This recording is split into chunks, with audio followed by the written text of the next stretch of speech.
Assalamualaikum warahmatullahi wabarakatuh. Kaum muslimin yang dirahmati Allah, marilah kita bersama-sama membaca surat Al-Fatihah. Semoga dengan membaca surat Al-Fatihah Allah membukakan ilmu dengan mudah, membukakan rizki dengan mudah, memudahkan semua urusan kita. Amin amin ya robbal alamin. Al-Fatihah. A'udzu billahi minasyaitonir rajim. Bismillahirrahmanirrahim. Alhamdulillahi rabbil alamin. Ar-Rahmanir-Rahim. Maliki yaumiddin. Iyyaka na'budu wa iyyaka nasta'in. Ihdinas siratal mustaqim. Siratal ladzina an'amta 'alaihim ghairil maghdubi 'alaihim waladdallin. Rabbighfirli wa liwalidayya warhamhuma kama rabbayani shaghira. Amin. Bismillahirrahmanirrahim. Shallallahu ala Muhammad. Shallallahu alaihi wasallam. Shallallahu ala Muhammad. Shallallahu alaihi wasallam. Kaum muslimin yang dirahmati Allah, pada pertemuan kali ini kita akan mengaji tentang al-ghushi atau tipuan.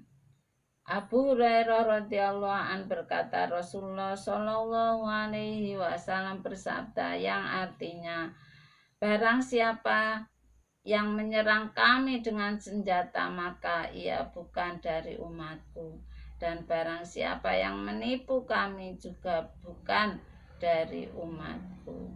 Abu Hurairah radhiyallahu an berkata, pada suatu hari Rasulullah shallallahu alaihi wasallam berjalan melihat tumpukan makanan di toko.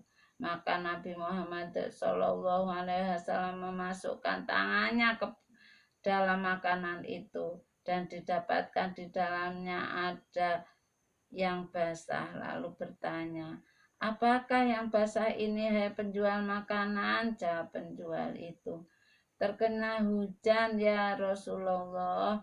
Maka sabda Nabi Muhammad SAW, mengapa tidak kamu letakkan di atas supaya dapat dilihat orang?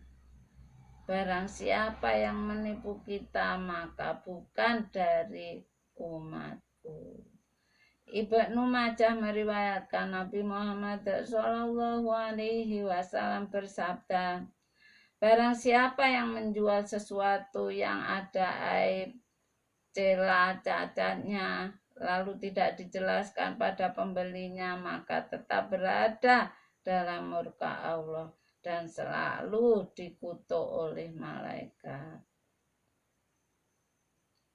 Al-Baihaqi dan As-Sobahani keduanya meriwayatkan dari Abu Hurairah radhiyallahu an, ketika ia berjalan di suatu harah, tiba-tiba bertemu dengan orang yang menjual susu, dan ketika dilihat oleh Abu Hurairah, tiba-tiba susu itu dicampur dengan air.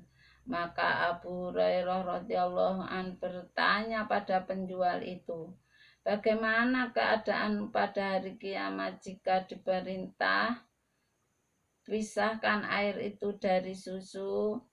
Al-Ghazali dalam Ihya menyebutkan, ada seorang mempunyai lembu perahan dan tiap hari memerah lembu itu lalu dicampur dengan air untuk dijual. Kemudian setelah beberapa lama datang banjir dan tenggelamlah lembu itu. Maka sebagian putranya berkata, itu air yang kita campurkan dalam suatu akhirnya berkumpul dan sekaligus datang untuk membinasakan lembu itu. Hikayat Shokik al-Balkhi berkata, Abu Hanifah berseru dagang dengan Bishr. Maka ketika Bishr berada di Mesir, Abu Hanifah mengirim 70 potong baju sutra dan menulis surat pada Bishr memberitahu bahwa ada di salah satu baju-baju itu yang ada tanda itu ada cacat aib. Karena itu bila menjual hendaknya kamu terangkan pada pembeli aib cacatnya. Kemudian sesudah laku semua baju-baju itu, Bishr kembali ke Kufah untuk setor uang pada Abu Hanifah. Lalu ditanya oleh Abu Hanifah, apakah kamu telah menjelaskan adanya aib itu pada pembeli?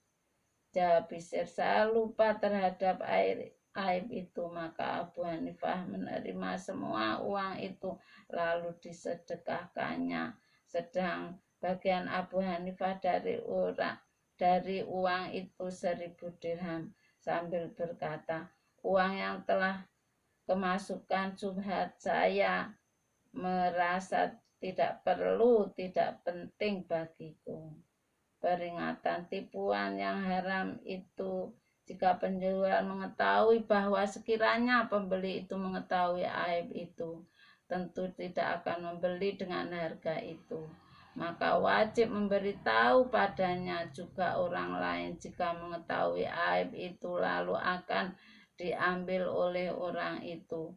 Harus memberitahu padanya meskipun tidak ditanya, yakni tiap muslim tidak boleh membiarkan kawan sesama muslim ditipu orang. Demikian jika meminang orang atau akan hubungan kepada lain orang, jika mengetahui ada aib yang berbahaya harus memberitahu padanya walaupun tidak diajak musyawarah. Dan tidak cukup dalam menerangkan aib itu jika hanya berkata ada aibnya atau saya rasa itu ada aib cacatnya, yakni harus dijelaskan sehingga mengerti apa sebenarnya aibnya. Demikianlah pengajian tentang tipuan. Kami mengajak kepada diri saya sendiri khususnya, anak cucu seluruh umat Islam, jauhi sifat menipu, cari yang halal. Semoga kita semua termasuk orang-orang yang bertakwa kepada Allah, menjauhi segala larangannya, menjalankan segala perintahnya, sehingga kita semuanya selamat berbahagia di dunia sampai surga. Amin, amin, ya Rabbal Alamin. Wassalamualaikum warahmatullahi wabarakatuh.